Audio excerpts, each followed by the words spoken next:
السلام علیکم ورحمۃ اللہ۔ کیسے ہیں دوستوں؟ امید کرتا ہوں آپ سب خیریت سے ہوں گے۔ دوستوں، ہم نے اپنی لاسٹ ویڈیو میں ذکر کیا تھا آپ صلی اللہ علیہ وآلہ وسلم کے بچپنے کے حوالے سے، اور اس ویڈیو میں بھی ہم انشاءاللہ ذکر کریں گے آپ صلی اللہ علیہ وآلہ وسلم کے بچپن کے حوالے سے ہی۔ ہم اس میں جانیں گے کہ یہودیوں نے کس طرح آپ صلی اللہ علیہ وآلہ وسلم کو ختم کرنے کی کوشش کی اور اللہ تعالیٰ نے آپ کو محفوظ رکھا۔ تو جب حضرت سعدیہ نے آپ صلی اللہ علیہ وآلہ وسلم کو حضرت آمنہ کے سپرد کیا تو حضرت آمنہ نے حضرت سعدیہ رضی اللہ عنہ سے پوچھا کہ مجھے سچ سچ بتاؤ آخر ماجرا کیا ہے۔ تب حضرت سعدیہ نے سارا حال کہہ سنایا۔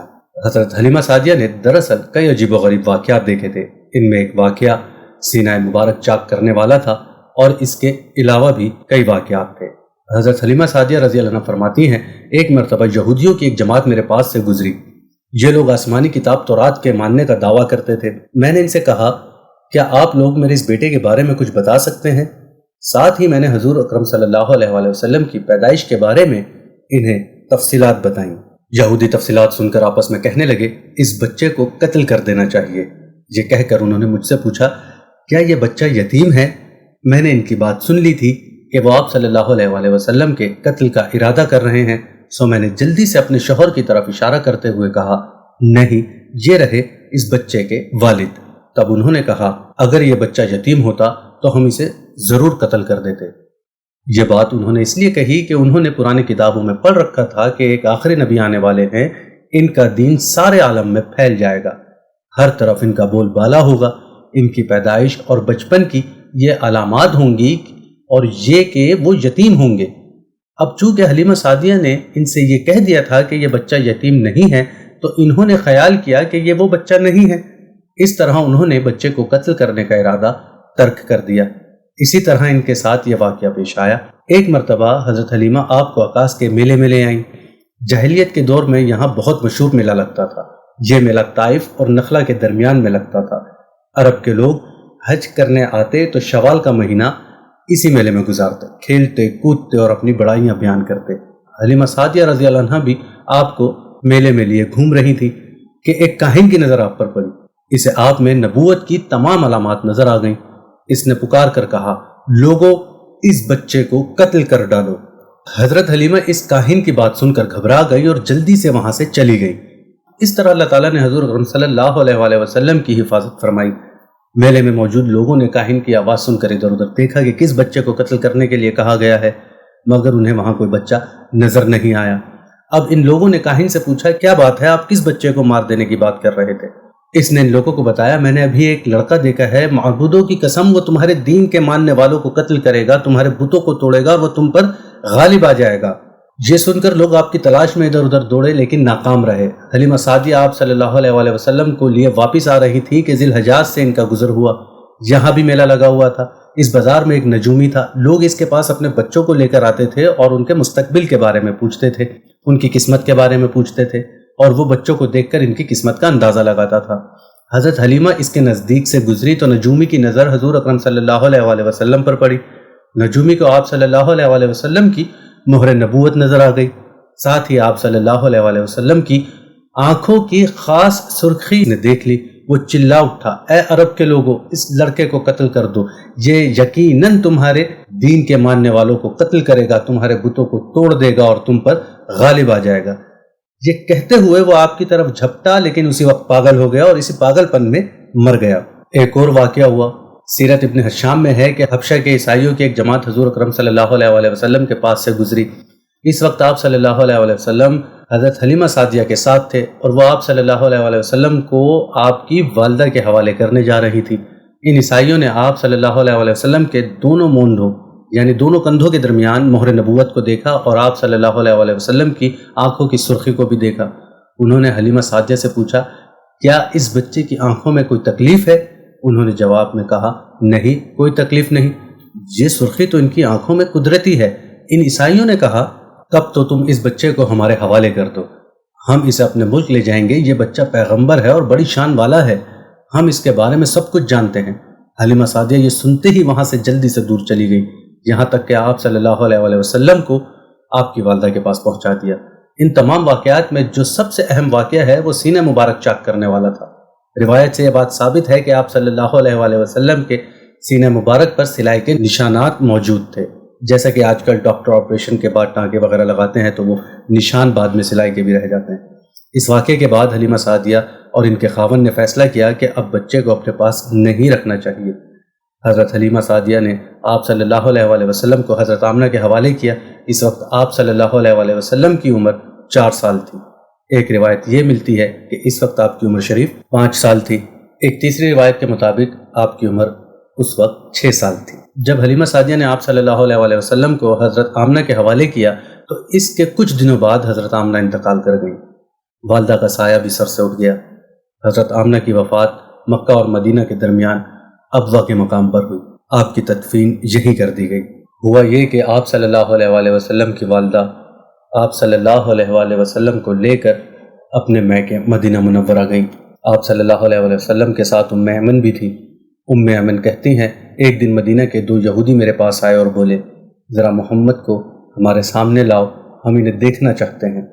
وہ آپ صلی اللہ علیہ وآلہ وسلم کو ان کے سامنے لے آئیں۔ انہوں نے اچھی طرح دیکھا، پھر ایک نے اپنے ساتھی سے کہا یہ اس امت کا نبی ہے اور یہ شہر ان کی ہجرت گاہ ہے، یعنی مدینہ منورہ ان کی ہجرت گاہ ہے، یہاں زبردست جنگ ہوگی اور قیدی پکڑے جائیں گے۔ آپ صلی اللہ علیہ وآلہ وسلم کی والدہ کو یہودیوں کی اس بات کا پتہ چلا تو آپ ڈر گئی اور آپ صلی اللہ علیہ وآلہ وسلم کو لے کر مکہ کی طرف روانہ ہوئی، مگر راستے میں ہی ابوا کے مقام پر آپ وفات پا گئی۔ حضرت آمنہ کے انتقال کے 5 دن بعد ام ایمن آپ کو لے کر مکہ پہنچی۔ آپ کو عبد المطلب کے حوالے کیا۔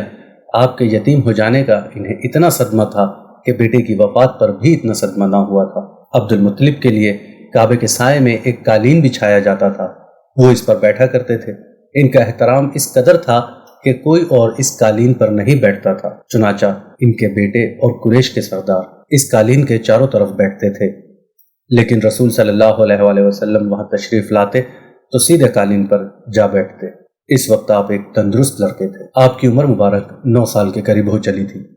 آپ کے چچا عبد المطلب کے ادب کی وجہ سے آپ کو اس قالین سے ہٹانا چاہتے تو عبد المطلب کہتے میرے بیٹے کو چھوڑ دو، اللہ کی قسم یہ بہت شان والا ہے۔ پھر وہ آپ کو محبت سے اس فرش پر بٹھاتے، آپ کی کمر پر شفقت سے ہاتھ پھیرتے، آپ کی باتیں سن سن کر حد درجے خوش ہوتے رہتے۔ کبھی وہ دوسروں سے کہتے میرے بیٹے کو یہیں بیٹھنے دو، اسے خود بھی احساس ہے کہ اس کی بڑی شان ہے اور میری آرزو ہے یہ اتنا بلند مرتبہ پائے جو کسی عرب کو اس سے پہلے حاصل نہ ہوا ہو اور نہ بعد میں کسی کو حاصل ہو سکے۔ ایک بار انہوں نے یہ الفاظ کہے میرے بیٹے کو چھوڑ دو، اس کے مزاج میں طبعی طور پر بلندی ہے، اس کی شان نرالی ہوگی۔ یہاں تک کہ عمر کے آخری حصے میں حضرت عبد المطلب کی آنکھیں جواب دے گئی تھیں، آپ نابینا ہو گئے تھے۔ ایسی حالت میں ایک روز وہ اس قالین پر بیٹھے تھے کہ آپ صلی اللہ علیہ وآلہ وسلم تشریف لائے اور سیدھے قالین پر جا پہنچے۔ ایک شخص نے آپ کو قالین سے کھینچ کر ہٹا دیا۔ اس پر آپ صلی اللہ علیہ وآلہ وسلم رونے لگے۔ آپ کے رونے کی آواز سن کر عبد المطلب بے چین ہوئے اور بولے میرا بیٹا کیوں رو رہا ہے؟ اس شخص نے جواب دیا آپ کے قالین پر بیٹھنا چاہتا ہے، ہم نے اسے قالین سے اتار دیا ہے۔ یہ سن کر عبد المطلب نے کہا میرے بیٹے کو قالین پر ہی بٹھا دو، یہ اپنا رتبہ پہچانتا ہے، میری دعا ہے کہ یہ اس رتبے کو پہنچے جو اس سے پہلے کسی عرب کو نہ ملا ہو اور نہ اس کے بعد کسی کو ملے۔ اس کے بعد پھر کسی نے آپ کو قالین پر بیٹھنے سے نہیں روکا۔ ایک روز بنو مدلج کے کچھ لوگ حضرت عبد المطلب سے ملنے کے لیے آئے۔ ان کے پاس اس وقت آپ صلی اللہ علیہ وآلہ وسلم بھی تشریف فرما تھے۔ بنو مدلج کے لوگوں نے آپ کو دیکھا۔ یہ لوگ قیافہ شناس تھے، آدمی کا چہرہ دیکھ کر اس کے مستقبل کے بارے میں اندازہ بیان کرتے تھے۔ انہوں نے عبد المطلب سے کہا اس بچے کی حفاظت کریں، اس لیے کہ مقام ابراہیم پر جو حضرت ابراہیم علیہ السلام کے قدم کا نشان ہے، اس بچے کے پاؤں کا نشان بالکل اس نشان سے ملتا جلتا ہے۔ اس قدر مشابہت ہم نے کسی اور کے پاؤں کے نشان میں نہیں دیکھی۔ ہمارا خیال ہے یہ بچہ نرالی شان کا مالک ہوگا، اس لیے اس کی حفاظت کریں۔ مقام ابراہیم خانہ کعبہ میں وہ پتھر ہے جس پر حضرت ابراہیم علیہ السلام کعبہ کی تعمیر کرتے وقت کھڑے ہوئے تھے۔ معجزے کے طور پر اس پتھر پر حضرت ابراہیم علیہ السلام کے پیروں کے نشان پڑ گئے تھے۔ لوگ اس پتھر کی زیارت کرتے ہیں، یہی مقام ابراہیم ہے۔ چونکہ آپ صلی اللہ علیہ وآلہ وسلم حضرت ابراہیم علیہ السلام کی نسل سے ہیں، اس لیے ان کے پاؤں کی مشابہت آپ میں ہونا قدرتی بات ہے۔ ایک روز حضرت عبد المطلب خانہ کعبہ میں حجر اسود کے پاس بیٹھے ہوئے تھے۔ ایسے میں ان کے پاس نجار کے عیسائی آ گئے۔ ان میں ایک بڑا پادری بھی تھا۔ اس پادری نے عبد المطلب سے کہا، ہماری کتابوں میں ایک ایسے نبی کی علامات ہیں جو اسماعیل کی اولاد میں ہونا باقی ہے، یہ شہر اس کی جائے پیدائش ہوگا، اس کی یہ نشانیاں ہوں گی۔ ابھی یہ بات ہو ہی رہی تھی کہ کوئی شخص آپ کو لے کر، یعنی آپ صلی اللہ علیہ وآلہ وسلم کو لے کر وہاں آ پہنچا۔ پادری کی نظر جوں ہی آپ پر پڑی وہ چونک اٹھا، آپ کی آنکھوں، کمر اور پیروں کو دیکھ کر وہ چلا اٹھا، وہ نبی یہی ہیں، وہ نبی یہی ہیں، یہ تمہارے کیا لگتے ہیں؟ عبد المطلب بولے، یہ میرے بیٹے ہیں۔ اس پر وہ پادری بولا، اوہ، تب یہ وہ نہیں ہے، اس لیے کہ ہماری کتابوں میں لکھا ہے کہ اس کے والد کا انتقال اس کی پیدائش سے پہلے ہو جائے گا۔ یہ سن کر عبد المطلب بولے، دراصل یہ میرا پوتا ہے، اس کے باپ کا انتقال اس وقت ہو گیا تھا جب یہ پیدا بھی نہیں ہوا تھا۔ اس پر پادری بولا، ہاں یہ ہوئی نا بات، آپ اس کی پوری طرح حفاظت کریں۔ عبد المطلب کی آپ سے محبت کا یہ عالم تھا کہ کھانا کھانے بیٹھتے تو کہتے، میرے بیٹے کو لے آؤ۔ آپ تشریف لاتے تو عبد المطلب آپ کو اپنے پاس بٹھاتے، آپ کو اپنے ساتھ کھلاتے۔ بہت زیادہ عمر والے ایک صحابی کہتے ہیں، میں ایک مرتبہ اسلام سے پہلے جاہلیت کے زمانے میں حج کے لیے مکہ معظمہ گیا۔ میں وہاں بیت اللہ کا طواف کر رہا تھا، میں نے ایک ایسے شخص کو دیکھا جو بہت بوڑھا اور بہت لمبے قد کا تھا۔ وہ بیت اللہ کا طواف کر رہا تھا اور کہہ رہا تھا، اے میرے پروردگار، میری سواری کو محمد کی طرف پھیر دے اور اسے میرا دست بازو بنا دے۔ میں نے اس بوڑھے کو جب یہ شعر پڑھتے سنا تو لوگوں سے پوچھا، یہ کون ہے؟ لوگوں نے بتایا، یہ عبد المطلب بن ہاشم ہیں، انہوں نے اپنے پوتے کو اپنے ایک اونٹ کی تلاش میں بھیجا ہے، وہ اونٹ گم ہو گیا ہے۔ وہ پوتا ایسا ہے کہ جب بھی کسی گم شدہ چیز کی تلاش میں اسے بھیجا جاتا ہے تو وہ اس چیز کو لے کر ہی آتا ہے۔ پوتے سے پہلے یہ اپنے بیٹے کو اس اونٹ کی تلاش میں بھیج چکے ہیں لیکن وہ ناکام لوٹ آئے ہیں۔ اب پوتے کو گئے ہوئے چونکہ دیر ہو گئی ہے اس لیے پریشان ہیں اور دعا مانگ رہے ہیں۔ تھوڑی ہی دیر گزری تھی کہ میں نے دیکھا آپ صلی اللہ علیہ وآلہ وسلم اونٹ کو لیے تشریف لا رہے ہیں۔ عبد المطلب نے آپ کو دیکھ کر کہا، میرے بیٹے، میں تمہارے لیے اس قدر فکر مند ہو گیا تھا کہ شاید اس کا اثر کبھی میرے دل سے نہ جائے۔ عبد المطلب کی بیوی کہتی ہیں، قریش کئی سال سے قحط سالی کا شکار تھا، بارشیں بالکل بند تھیں، سب لوگ پریشان تھے۔ اسی زمانے میں میں نے خواب دیکھا کہ کوئی شخص کہہ رہا تھا، اے قریش کے لوگوں، تم میں سے ایک نبی ظاہر ہونے والا ہے، اس کے ظہور کا وقت آ گیا ہے، اس کے ذریعے تمہیں زندگی ملے گی، یعنی خوب بارشیں ہوں گی، سرسبزی اور شادابی ہوگی۔ تم اپنے لوگوں میں سے ایک ایسا شخص تلاش کرو جو لمبے قد کا ہو، گورے رنگ کا ہو، اس کی پلکیں گھنی ہوں، بھویں اور ابرو ملے ہوئے ہوں۔ وہ شخص اپنی تمام اولاد کے ساتھ نکلے اور تم میں سے ہر خاندان کا ایک آدمی نکلے، سب پاک صاف ہوں اور خوشبوئیں لگائیں، وہ حجر اسود کو بوسہ دیں، پھر سب جب جبل ابو قیس پر چڑھ جائیں، پھر وہ شخص جس کا حلیہ بتایا گیا ہے آگے بڑھے اور بارش کی دعا مانگے اور تم سب آمین کہو تو بارش ہو جائے گی۔ صبح ہوئی تو عبد المطلب کی بیوی نے اپنا یہ خواب قریش سے بیان کیا۔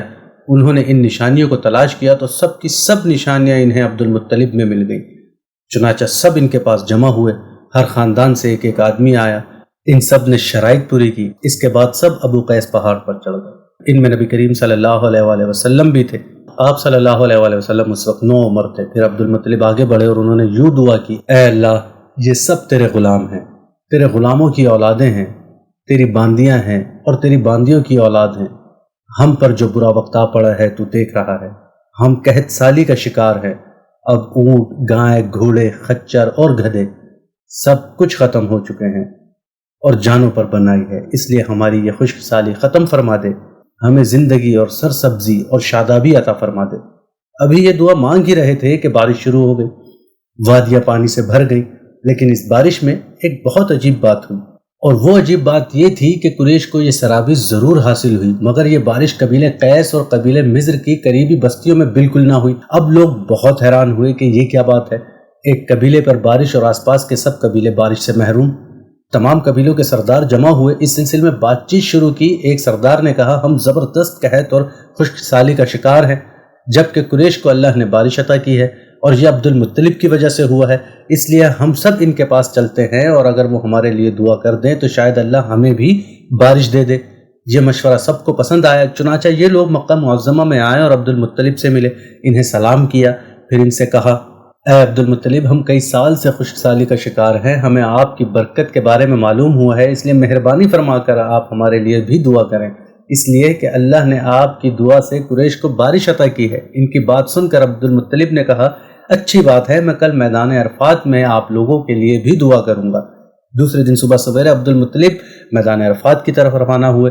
ان کے ساتھ دوسرے لوگوں کے علاوہ ان کے بیٹے اور اللہ کے رسول صلی اللہ علیہ وآلہ وسلم بھی تھے۔ عرفات کے میدان میں عبد المطلب کے لیے ایک کرسی بچھائی گئی، وہ اس پر بیٹھ گئے۔ نبی کریم صلی اللہ علیہ وآلہ وسلم کو انہوں نے گود میں بٹھا لیا، پھر انہوں نے ہاتھ اٹھا کر یوں دعا کی، اے اللہ چمکنے والی بجلی کے پروردگار اور کڑکنے والی گرج کے مالک، پالنے والوں کے پالنے والے اور مشکلات کو آسان کرنے والے، یہ قبیلہ قیس اور قبیلہ مضر کے لوگ ہیں، یہ بہت پریشان ہیں، ان کی کمریں جھک گئی ہیں، یہ تجھ سے اپنی لاچاری اور بے کسی کی فریاد کرتے ہیں اور جان و مال کی بربادی کی شکایت کرتے ہیں۔ بس اے اللہ ان کے لیے خوب برسنے والے بادل بھیج دے اور آسمان سے ان کے لیے رحمت عطا فرما تاکہ ان کی زمینیں سرسبز ہو جائیں اور ان کی تکالیف دور ہو جائیں۔ عبد المطلب ابھی یہ دعا کر ہی رہے تھے کہ ایک سیاہ بادل اٹھا، عبد المطلب کی طرف آیا اور اس کے بعد اس قبیلے کا رخ کیا، یعنی قیس اور بنو مضر کی بستیوں کی طرف ہو گیا۔ یہ دیکھ کر عبد المطلب نے کہا اے گروہ قریش اور مضر، جاؤ تمہیں سیرابی حاصل ہوگی۔ چنانچہ یہ لوگ اپنی بستیوں میں پہنچے تو وہاں بارش شروع ہو چکی تھی۔ آپ 7 سال کے ہو چکے تھے، آپ کی آنکھیں دکھنے کو آ گئی۔ مکہ میں آنکھوں کا علاج کرایا گیا مگر افاقہ نہ ہوا۔ تو دوستو یہ تھا ذکر آپ صلی اللہ علیہ وآلہ وسلم کے ساتھ جو واقعات بچپن میں پیش آئے۔ انشاءاللہ ہم اپنی اگلی قسط میں اور بھی ذکر کریں گے آپ صلی اللہ علیہ وآلہ وسلم کے بچپن کے حوالے سے ہی۔ تب تک کے لیے مجھے اجازت دیجیے۔ السلام علیکم ورحمۃ اللہ۔